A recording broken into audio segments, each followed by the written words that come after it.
Rabbi Finkelstein, in your synagogue out there in New York, I've heard that there's a big inner war going on now with Jewry. Well, we fight a little bit and we argue a little bit. Of course, that's the two most important things we do is complain and get the guilt.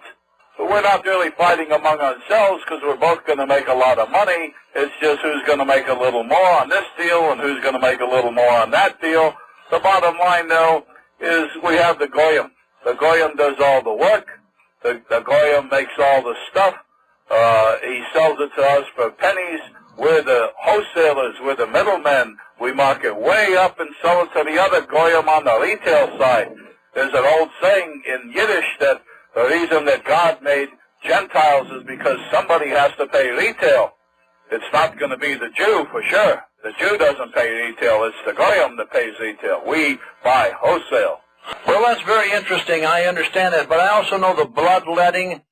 I know that on your Passover, which isn't mine, that a lot of little children do disappear, and I do know that, and I know a lot of police departments and agencies have been informed, but you're very open. You're very open tonight. I'm very surprised that you're talking about the bloodletting of the little children, that you put their blood in the matzah balls, and that you eat it on sacrifice on Passover.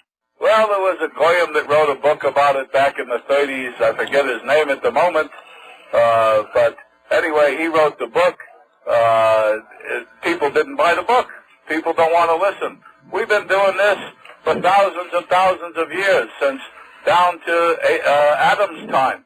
We take the children of our enemy, which is the white race, and we bring them to the basements in the synagogues, where we drain the blood and watch them die there. It's very similar to how we do the sacrifices that we do with the kosher butchering, and so we do that, and then we mix it with the Passover bread, and so we eat the blood of our enemies.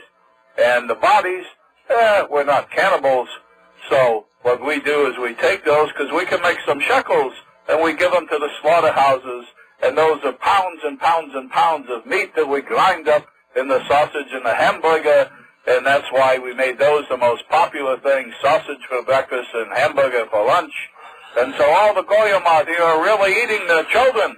And even when we say this outright and tell you people, you don't believe it. So that's your problem.